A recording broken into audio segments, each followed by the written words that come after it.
2.5 साल के कंस्ट्रक्शन और तमाम विवादों के बीच प्रधानमंत्री नरेंद्र मोदी ने 28 मई को नए संसद भवन का उद्घाटन किया। हालांकि अपोजिशन पार्टियों के नेता इस उद्घाटन में शामिल नहीं हुए, पर देश को नया संसद मिल गया है। लेकिन सवाल ये है कि 1200 करोड़ रुपए खर्च करके बनाए गए नए संसद भवन में क्या खास है? आखिर क्यों इसके सिक्योरिटी की इतनी चर्चा हो रही है? और सवाल ये भी कि पुरानी संसद का क्या होगा? पुरानी संसद भवन की बात करें तो ये ब्रिटिश दौर में बना था, जो करीब 100 साल पुराना है। इसका कंस्ट्रक्शन 1921 में शुरू हुआ था और 1927 में पूरा हुआ था। सरकार का कहना है कि पुरानी बिल्डिंग में जगह की कमी है और आधुनिक सुविधाओं की व्यवस्था नहीं थी। इसके अलावा मौजूदा संसद भवन को लेकर कई तरह की सुरक्षा चिंताएं भी जताई गई, जैसे फायर सेफ्टी, क्योंकि इस इमारत का डिजाइन मॉडर्न फायर नॉर्म के हिसाब से नहीं है। इसके अलावा 2001 का वो काला दिन भी आपको याद ही होगा, जब संसद पर हमला हुआ था। वहीं नई संसद की खासियत की बात करें तो दोनों सदनों की क्षमता बढ़ाई गई है। देश को मिले नए संसद के लोकसभा सदन में 888 सांसदों के बैठने का बंदोबस्त है, तो राज्यसभा में 300 सांसद बैठ सकते हैं। दोनों सदनों की संयुक्त बैठक के दौरान लोकसभा में 1272 सांसद बैठ सकेंगे, क्योंकि इसमें पुराने संसद की सेंट्रल हॉल नहीं है। असल में पहले जब संयुक्त बैठक होती थी तो सेंट्रल हॉल में कई सारे जुगाड़ करने पड़ते थे, जो कि सुरक्षा के लिहाज से भी सही नहीं था। नए संसद में इसके बजाय संयुक्त सत्र के लिए लोकसभा का ही इस्तेमाल किया जाएगा। लोकसभा हॉल को भारत के राष्ट्रीय पक्षी मोर की थीम पर डिजाइन किया गया है। वहीं राज्यसभा हॉल को भारत के राष्ट्रीय फूल कमल की थीम पर बनाया गया है। वहीं अगर एरिया यानी कि साइज की बात करें तो नया संसद भवन लगभग 64,500 वर्ग मीटर के एरिया में फैला हुआ है, तो पुराना वाला 24,281 वर्ग मीटर का ही था। इतना ही नहीं, नई संसद में आग के खतरे को देखते हुए कई नए बिजली के केबल जोड़े गए हैं। पुरानी संसद में पानी की सप्लाई लाइनों, सीवर लाइनों, एयर कंडीशनिंग और सीसीटीवी की वजह से बिल्डिंग की एस्थेटिक्स खराब हो गया था, तो इस बार एस्थेटिक्स का खास ख्याल रखा गया है। नए भवन में अत्याधुनिक तकनीक का इस्तेमाल किया गया है, जैसे वोटिंग में आसानी के लिए बायोमेट्रिक्स है, भाषा के ट्रांसलेशन के लिए डिजिटल टेक्निक का इस्तेमाल किया गया है। हॉल के अंदर हिस्सों में वर्चुअल साउंड स्टिमुलेशन फिट किया गया है, ताकि साउंड का सही लेवल तय हो और आवाज गूंजे ना। नई बिल्डिंग विकलांग लोगों को ध्यान में रखकर बनाई गई है। विकलांग व्यक्ति आसानी से किसी भी हिस्से में आसानी से आ जा सकते हैं। इन्हीं सारी चीजों को लेकर पहले अनुमान लगाया गया था कि इसमें करीब 850 करोड़ रुपए खर्च होंगे और इसे नवंबर 2022 तक पूरा कर देंगे। लेकिन काम में देरी हुई और खर्चे में इजाफा।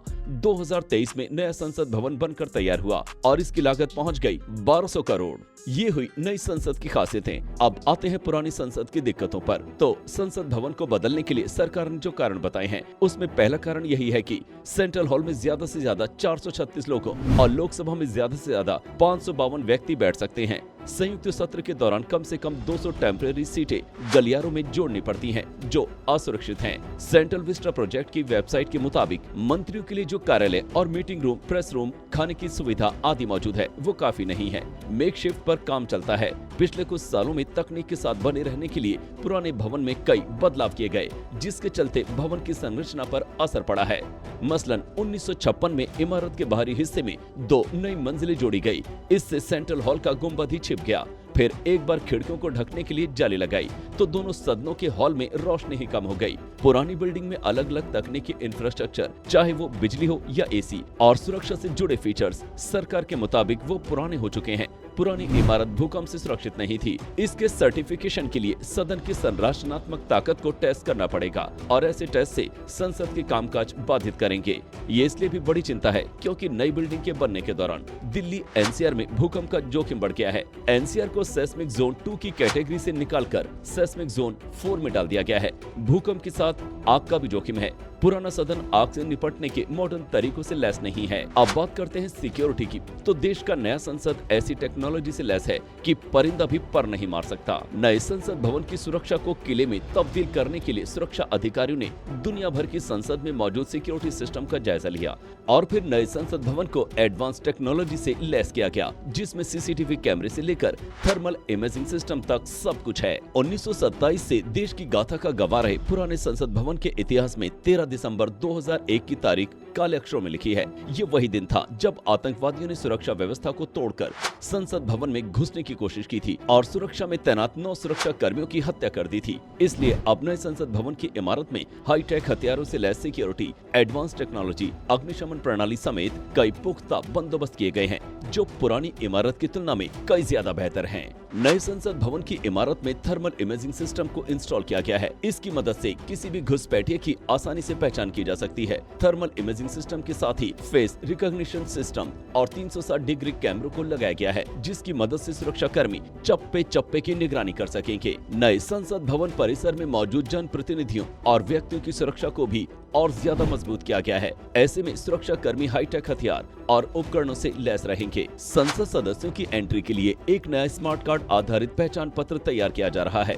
इसके अलावा किसी भी प्रकार के साइबर हमलों से निपटने के लिए एक सुरक्षा संचालन केंद्र बनाया गया है, जो 24 घंटे निगरानी कर किसी भी संभावित खतरे की जांच करेगा। नए संसद भवन में कई स्तर की सुरक्षा के इंतजाम किए हैं, ताकि किसी भी अनहोनी से बचा जा सके। ऐसे में नए ID कार्ड से लेकर बैरियर, बाड़ और चौकियों तक को स्थापित किया गया है। आग की वजह से होने वाले नुकसान से बचने के लिए अग्निशमन प्रणाली की व्यवस्था की गई है। दरअसल पुरानी संसद में अग्निशमन प्रणाली के इंतजाम बाद में किए गए थे। नई संसद की खासियतों और पुरानी की दिक्कतों को जानने के बाद सवाल ये है कि पुराने संसद भवन का अब क्या होगा। तो अभी सरकार ने इसके बारे में कुछ साफ नहीं किया है। हालांकि केंद्रीय मंत्री हरदीप सिंह पुरी ने मार्च 2021 में राज्यसभा को बताया था कि एक बार नया संसद भवन तैयार हो जाने के बाद मौजूदा भवन की मरम्मत करानी होगी। उन्होंने इसके वैकल्पिक इस्तेमाल की बात कही थी। हालांकि ये भी जोड़ा था कि इस पर कोई व्यापक विचार नहीं किया गया है कि उसे किस इस्तेमाल में लाना चाहिए। वहीं मीडिया रिपोर्ट्स की माने तो पुराने संसद भवन को गिराया नहीं जाएगा, उसे संरक्षित किया जाएगा, क्योंकि ये देश की एक पुरातात्विक संपत्ति है। इमारत को इस तरह से व्यवस्थित किया जाएगा कि संसदीय आयोजनों के लिए इसे नए भवन के साथ इस्तेमाल किया जा सके। तो वीडियो देखने के बाद आपको क्या लगता है कि नए संसद पर 1200 करोड़ खर्च करना सरकार का सही फैसला था या नहीं? मुझे कमेंट में बताएं। अगर वीडियो पसंद आई हो तो इसे लाइक और शेयर करें और चैनल को सब्सक्राइब करना ना भूलें।